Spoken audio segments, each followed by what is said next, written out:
Good morning all of you dear student. आज हम 11th class में कविता नंबर 10 जिसका नाम है आओ मिलकर बचाएं, इस कविता को बेटे आगे कंटिन्यू करेंगे।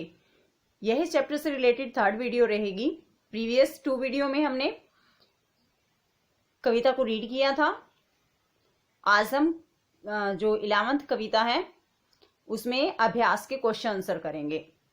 यह निर्मला पुतुल द्वारा रचित कविता है और इस कविता में कवित्री ने झारखंड के आदिवासी समाज से संबंधित बातें हमें बताई है। वह आदिवासी समाज के रीति रिवाजों को, संस्कृतियों को बचाकर रखना चाहती हैं। तो बेटे स्टार्ट करते हैं। कविता नंबर 10 है। कविता का नाम है आओ मिलकर बचाएं और अभ्यास के इसके प्रश्न उत्तर हैं। फर्स्ट क्वेश्चन है, माटी का रंग प्रयोग करते हुए किस बात की तरफ संकेत किया गया है। यानी जो कवित्री हैं निर्मला जी, वो उन्होंने माटी के रंग का वर्णन किया है। यानी कि वही क्वेश्चन है यहाँ पर कि माटी का रंग प्रयोग करते हुए किस बात की तरफ संकेत किया गया है। कवित्री माटी का रंग के माध्यम से झारखंड के लोक जीवन की स्वाभाविक विशेषताओं को उजागर करना चाहती है। मिट्टी, जैसे हम भारत की मिट्टी, हरियाणा की मिट्टी, इस तरह से यूज करते हैं हम शब्दों को। तो यहाँ जो माटी का रंग है, इसके माध्यम से कवित्री ने झारखंड के लोक जीवन, झारखंड में आदिवासी समाज को मेन उन्होंने फोकस किया है क्योंकि वो आदिवासी समाज से थी। झारखंड के लोक जीवन की स्वाभाविक विशेषताओं को वे उजागर करना चाहती है और इसके माध्यम से वो वहां की स्वाभाविक झारखंडी भाषा, जुझारूपन, अखंडता, नाच गान, हंसना रोना, स्वच्छ प्राकृतिक वातावरण, धनुष, बाण, कुल्हाड़ी आदि माटी के रंग को व्यक्त करती हैं। और यहाँ जो माटी शब्द प्रयोग किया है कवित्री ने, इसके माध्यम से वह जो वहां की स्वाभाविक झारखंडी भाषा है, क्वेश्चन नंबर 2 में हम इसको रीड करेंगे। जुझारूपन है, लोगों के अंदर संघर्ष करने की जो क्षमता है।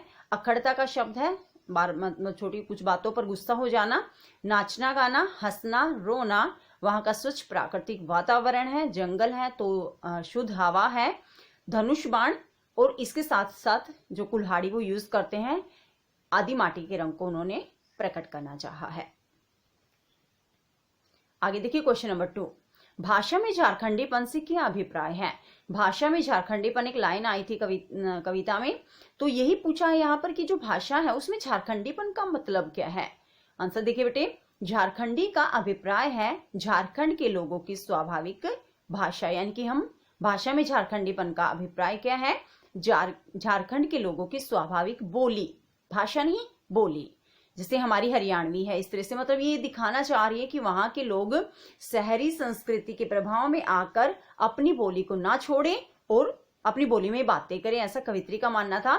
और उनके विशिष्ट उच्चारण, जिस मतलब बोली में वहां के लोग बोलते हैं उसी में वो उच्चारण करें और उनका जो स्वभाव जैसा था, उनके स्वभाव में किसी भी तरह का कोई बदलाव ना हो। क्वेश्चन नंबर 3, दिल के भोलेपन के साथ साथ अक्खड़पन और जुझारूपन को भी बचाने की आवश्यकता पर क्यों बल दिया गया है। यानी कि जो कवित्री है उन्होंने बताया कि जो दिल के भोले हैं वहां के लोग, आदिवासी समाज के, और इसके साथ साथ अक्खड़पन भी है और थोड़े जुझारूपन भी है, गुस्सा भी कर जाते हैं और संघर्ष करने की क्षमता भी रखते हैं। इन बातों पर जो कवित्री है वो क्यों बल देना चाहती है। आंसर रीड करते हैं। आंसर देखिए बेटे, कवित्री को अपने परिवेश की स्वाभाविक विशेषताओं से लगाव है। देखो वो आदिवासी समाज से थी तो उन्होंने कविता लिखी उस आदिवासी समाज में जो संस्कृतियां थी, रहन सहन था, बोलचाल था, मतलब उसको बचाने की उन्होंने काफी कोशिश की कवित्री ने और उसी पर उन्होंने कविता लिखी। तो कवित्री जो है निर्मला जी, उनको अपने स्वाभाविक परिवेश की जो स्वाभाविक विशेषताएं थी उससे काफी लगाव था। वह भोलेपन के साथ साथ जुझारूपन को भी जरूरी मानती है। तो कवित्री का क्या मानना है कि अगर दिल के भोले आदमी है तो अच्छी बात है, लेकिन उसके साथ साथ उनके अंदर अक्खड़पन भी हो, गुस्सा भी हो थोड़ा, और जुझारूपन भी हो, संघर्ष करने की क्षमता भी हो। कारण यह है, उनका मानना है कवित्री का, कि भोले आदमी ही जरा जरा सी बातों पर अकड़ कर संघर्ष करने के लिए तैयार हो जाते हैं। तो कवित्री का मानना है कि जो सीधे साधे लोग होते हैं उनके अंदर ही ये गुण होता है कि वे छोटी छोटी सी बातों पर अकड़ जाते हैं और संघर्ष करने के लिए तैयार हो जाते हैं। ये तीनों गुण साथ साथ चलते हैं। कौन से तीनों गुण? गुस्सा करना, संघर्ष करने की क्षमता रखना और साथ में अपने मतलब स्वाभाविक जो गुण है उनको संजो कर रखना। इन तीनों का उपयोग है मनुष्य के जीवन में। ये जो 3 गुण बताए कवित्री ने, भोलापन, जुझारूपन और अक्खड़पन, इन तीनों का कवित्री के अनुसार उपयोग है। बुरी बात को न सहकर उसके प्रति रोष प्रकट करना और लड़ जाना एक गुण है।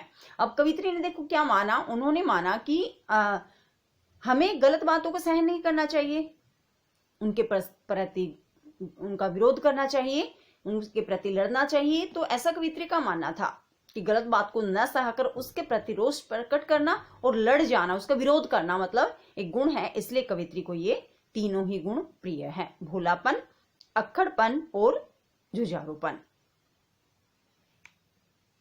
नेक्स्ट क्वेश्चन, यह कविता आदिवासी समाज की किन बुराइयों की तरफ संकेत करती है? यानी कि जो कविता लिखी निर्मला जी ने, आओ मिलकर बचाएं कविता, तो यह जो कविता है आदिवासी समाज में किन बुराइयों की तरफ संकेत करती है? क्या बुराइयां हैं आदिवासी समाज में कवित्री के अनुसार? यह कविता आदिवासी समाज में शहरों की देखा देखी आई निर्लज्जता और ठंडेपन की ओर संकेत करती है। अब कवित्री ने क्या माना है बेटे कि जो आदिवासी समाज है, मान लीजिए गांव भी है, तो इन पर काफी प्रभाव हुआ है शहरों का। वही बात कवित्री कहती है कि जो आदिवासी समाज है उनमें शहरों की देखा देखी निर्लज्जता आ गई है, शर्म नहीं रही है और ठंडेपन की तरफ संकेत करती है। ठंडेपन मतलब सेम रूटीन होना, कोई बदलाव ना होना किसी भी तरह का दिनचर्या में। आज आदिवासी जनजीवन में भी जड़ता आ गई है। जड़ता मतलब ठहराव, कोई बदलाव नहीं है, सेम रूटीन है, सेम वर्क है डेली, और एक ठंडेपन ने उसे घेर लिया है। ठंडेपन का मतलब वही है एक जैसी दिनचर्या का होना, जड़ता मतलब उत्साह का ना होना, उदासीनता होना। तो कवित्री ने क्या माना कि ये जो समाज है आदिवासी समाज, इसमें शहरों की देखा देखी निर्लज्जता आ गई है, ठंडापन आ गया है, जड़ता आ गई है, और ये सारा बदलाव कवित्री के अनुसार शहर के कारण ही हुआ है। तो आज के लिए यही क्वेश्चन बेटे। नेक्स्ट कविता में हम अभ्यास के 2 क्वेश्चन और रहते हैं। नेक्स्ट कविता में हम वो 2 क्वेश्चन करेंगे और 2 और 3 क्वेश्चन हम आंतरिक करेंगे, इंटरनल क्वेश्चन करेंगे, लेकिन वो नेक्स्ट वीडियो में करेंगे। तो आज के लिए इतना ही। Thank you, have a nice day.